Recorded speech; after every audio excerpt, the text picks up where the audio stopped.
I'm Sam, and this is Helen, and I think the reason Elaine likes us is we are her PhD students, so she's a bit biased. But our talk is going to be on monitoring microbial surface loads. How is it done, and what do we find when we do it? So, firstly, what do we mean when we talk about monitoring microbial surface loads? So fairly obviously, it's talking about looking for the presence of microorganisms on environmental surfaces within the hospital setting. And we're going to focus on, when looking to do this, some questions that it's quite important to bear in mind. So why should it be done? When should it be done? How do you do it? And where is important to look when doing these sorts of monitoring programs? And then also, when you do it, what sort of organisms do you find? So firstly, why? As we all know, and the other speakers highlighted, it's been a bit of a journey, but environmental surfaces are now known to play a very important role in the dissemination and transmission of microorganisms in the clinical space. And by doing monitoring programs of organisms in the environment, it would allow us to detect both the presence and movement of clinically relevant microbes on environmental surfaces throughout the hospital setting. And when you capture this data, you can feed it into existing clinical surveillance pathways, which can help understand the movement of organisms through the space and how that can link to patient infection. And also, it will allow us for more targeted infection prevention and control interventions to mitigate this pathway of organism movement. So then, when would be appropriate to do these sorts of monitoring programs?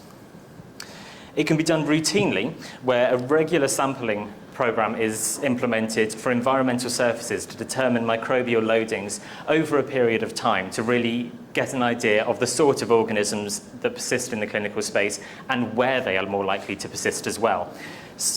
Also, these could be done on your kind of classical high-risk surfaces that would be considered more relevant to infection transmission, so maybe those in the immediate patient vicinity, but also some further afield.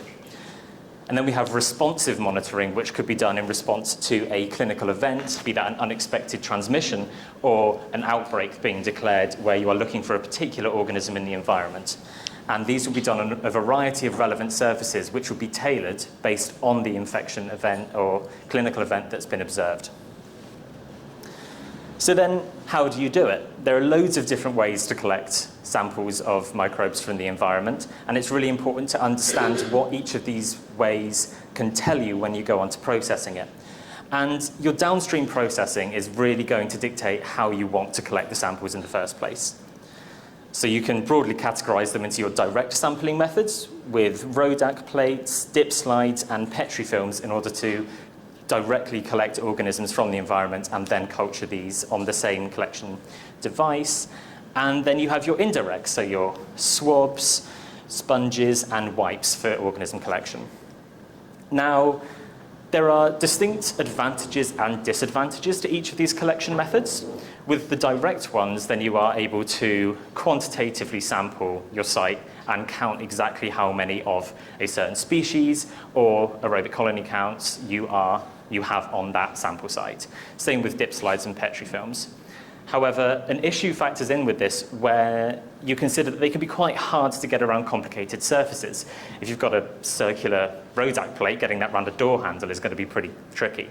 So it's slightly a trade-off on the sorts of site that you can effectively sample versus the quality of the data that you get out of it. With your indirect ones, a swab is a lot more versatile. You can get that all around nooks and crannies of a telephone receiver or something if you wanted to sample those. But you're only going to be able to collect semi-quantitative data on how much of an organism you have on a surface. Some of the organism's going to be trapped in the swab when you're trying to release it, and you may get lost in transport and processing as well. So it's kind of a trade-off between how quantitative versus how easy it is to sample. And also, swabs are a lot more available in the clinical environment rather than ordering in a load of Rodak plates. Then how would you go on to process these? So it would depend on the sort of sample that you've collected and also what the aim of the sampling protocol is.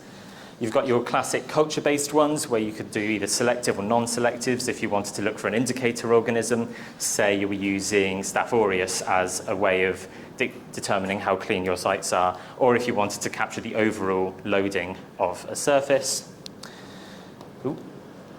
You could follow that on with some species level identification as well if you wanted to track different clinically relevant organisms in the environment. And following on from that, if necessary, antimicrobial susceptibility testing.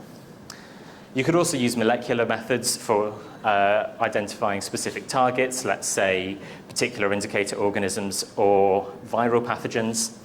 And then also you could do whole community sequencing, but whether or not that's going to give you the best data versus effort is up for debate.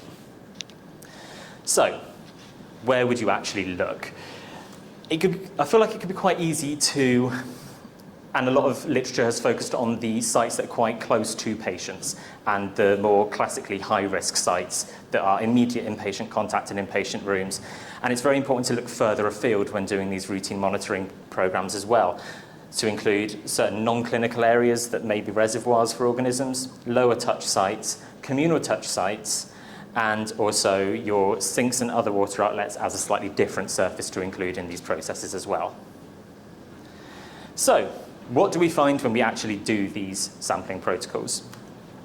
So we did a sampling set where we took 22 different sites on communal touch surfaces in the bone marrow transplant unit at Great Ormond Street over a 9-week period.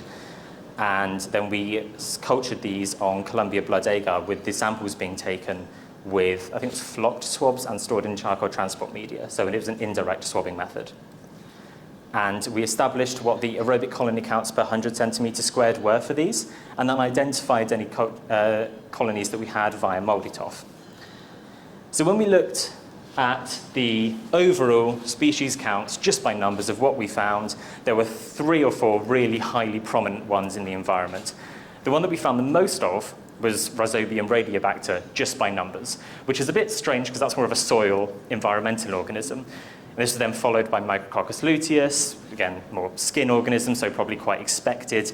And then we had Pseudomonas stutzeri and Corynebacterium xerosis. So a real mixture of your environmentals and your skin organisms. And also we found loads of coagulase negative staph as well. They're dotted out through the sample set.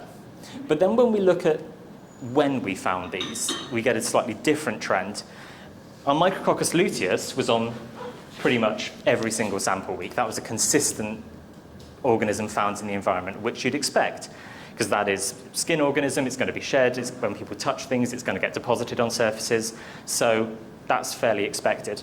But then when you see these 2 huge bars here, that was our Rhizobium and Pseudomonas stutzeri contamination, which really shows that when you just look at organism counts, it may be a bit misleading in terms of what you're getting over time. And it really shows that each sample you collect is very much a snapshot. And what you want to get is the full story. You want to be finding out what is consistently in the environment to find out if something is just a persistent contaminant or that is an outlier, and use that information to feed into clinical surveillance. We also categorized all of the different sites that we sampled based on activity that would be associated with them. So either sample processing, a parental activity for the visitors who are visiting the hospital, ward management, medication preparation, or sites associated with patient oral ingestion. And here we also find that the sites associated with our sample processing and parental activity were where we found the majority of our Pseudomonas and Rhizobium organisms. So it's just quite an interesting trend that these sites were more associated with those organisms, whereas other ones had a much more diverse community associated with more skin flora. And for the next section, I'm going to pass it over to Helen to talk about the sinks. If I can get that off. There you go. Okay, so hi, I'm Helen. And I'm going to be talking a little bit about sampling sinks today. Hopefully. So sinks differ from a lot of the other surfaces you might sample in a hospital. So firstly, they're at the water surface interface, and secondly, the purpose of a sink is to remove contamination from people's hands, be that microbial contamination or general dirt. And so sinks and their drains are dark, damp, and often nutrient-rich, well-protected environments. And like these conditions allow microbes to thrive. Sinks are often very close to patients, and there is a known mechanism of dispersal. So forces generated by running water are able to distribute the microorganisms within the sink up to a metre away through droplets and aerosols. And there have been numerous outbreaks with implicating sinks with often very drug-resistant organisms. Sinks also differ from other surfaces in the way we might approach sampling them. So, as Sam said, a lot of sampling methods wouldn't be appropriate for sinks due to the proximity to water and the overall design. And so the vast majority of sink sampling studies use swabs, as these allow us to sample the curved surfaces and crevices such as plug holes. And so the project I've just started working on is aiming to determine the effect patients have on the sink microbiota and to characterise the sink Pseudomonas population in terms of drug resistance and presence of virulence factors. And I'll just talk a little bit about the first part of those aims. So, what's been done so far? So this study was conducted in a non-outbreak situation, and members of the team, so thank you to the people who did take the swab, it wasn't me, used flop swabs with a charcoal transport media to swab both the sink surfaces and around the plug holes of numerous sinks across 2 wards at Great Ormond Street. So they sampled a post-operative and a long-term respiratory support ward. These are then placed onto chromogenic agar, and the isolates were identified by mouldy tough mass spec. And a quick disclaimer, it's very early stages of the study. We haven't finished the lab work yet, and so we definitely haven't done any deeper data analysis. So I just talked to you about the initial trends that we've seen. And the first really interesting thing to note is the differences after the wards open to patients. So we can see both increased amounts and increased diversity in the organisms that we recover. So in the figure, we can see that on both wards, the overall numbers of organisms double after the wards open to patients. And we can also see a move from our sort of environmental, water environmental organisms to human commensals. And the second really interesting point to note is the differences between the wards after they open. So kangaroo ward, which is our long-term respiratory support, saw an increase in the Pseudomonas species we isolated, with Pseudomonas aeruginosa actually being the most common individual isolate we found. And then in comparison, Pseudomonas isolates decreased in Panther ward, and we didn't find any Pseudomonas aeruginosa at all. And they saw a much bigger increase in the gut commensals, with Enterobacter species being the most commonly isolated organism. And this sort of is starting to indicate that maybe patients do influence the microbial communities of their nearby sinks. And I'm hoping that this little introduction to mine and Sam's work shows you the range of organisms we might find on clinical surfaces and highlights both the importance and some of the nuances of surface sampling and capturing information on microbial surface loads. Thanks for listening, and thank you to everyone who's helped us so far.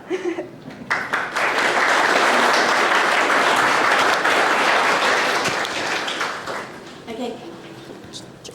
I'm just going to do the running around the mic. Obviously, this is really early stage work, so please bear that in mind when you're asking these guys questions. Have you got anything you'd like to ask them? Thank you very much. Very interesting. Okay. I've got a question for each of you, actually, so if that's allowed.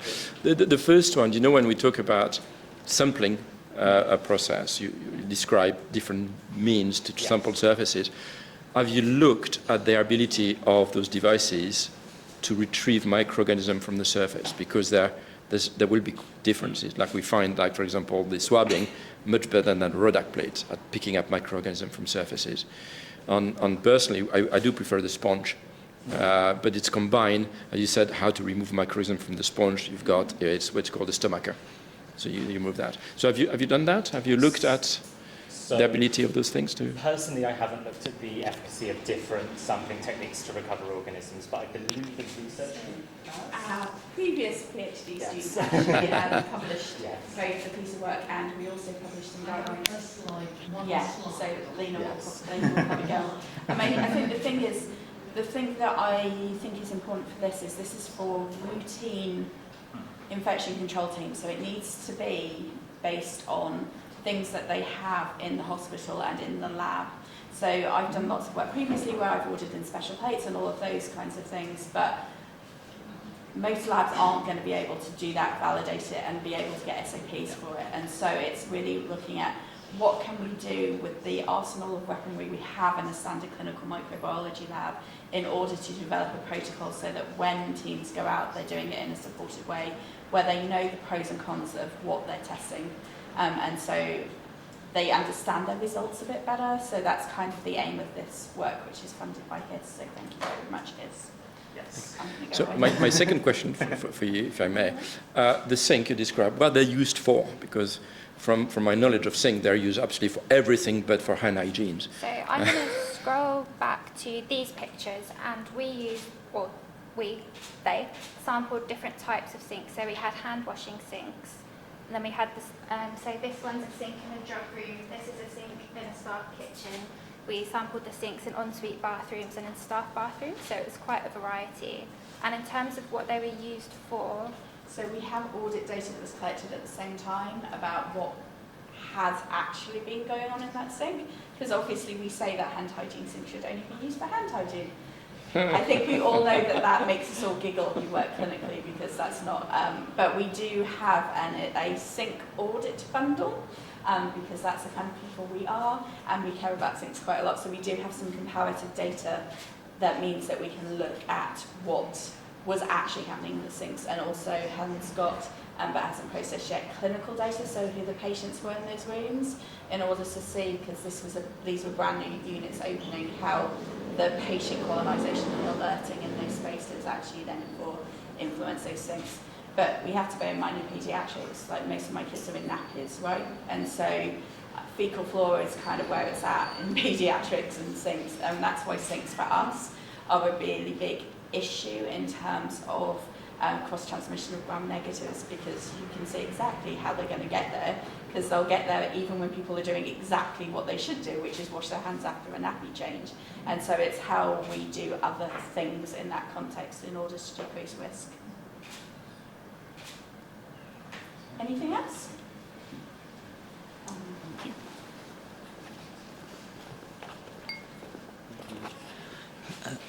Thank you for a very good presentation. A comment and a question. So comment is one of the things that we've noticed with hand wash basins is patients often use it as a shelf, so they store personal belongings, makeup purses, drinks, etc. And the risk is they contaminate their personal belongings and that of visitors as well. And I think that it comes down to like education informing patients and their visitors. The question I was going to ask about your sampling techniques, did you use a neutralizer in your swabbing technique?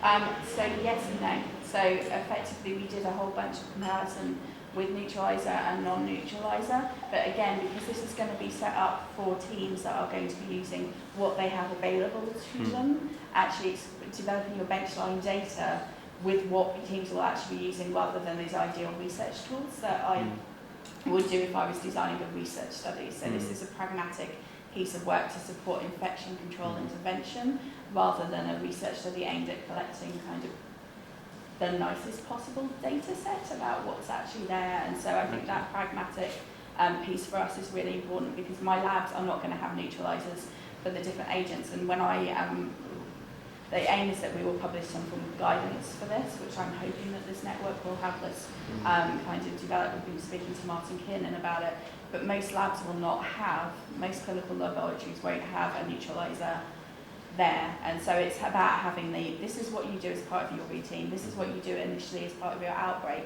If you're not getting your answers, these are the next steps you can do, which means that you can order in specific things because of the fact that you've got a specific organism of concern or you're not getting your results back. This is not going to be a pure, really nicely developed research study in terms of those kinds of bits. So we have to just bear that in mind. Okay. Well, if you need neutralizers, we make a whole array for different products because we validate them. So we're around the corner if you need us. So, I mean, we're really lucky though, because we have you guys, right? If you're a DGH up in Hull, then you're unlikely to necessarily have those. And especially now, most pathology labs are centralised and they're not going to order in, like we've had lots of conversations about hub and spoke model and the fact that you're not going to be able to get access. So I could write the most brilliant protocol that is not usable by anybody, and that's not what we're trying to achieve. We're trying to achieve an improvement in the things that people already do, which is grab 2 swabs, swab 2 places in a room and think that that gives them an answer, because that's what they have available to them. And actually it's having a framework where people can go, what have I got on site? If I'm thinking about swabbing an area, how many places do I swab? If it's this organism, where do I start to think about, in order to help inform decision making by teams on site about how we do things.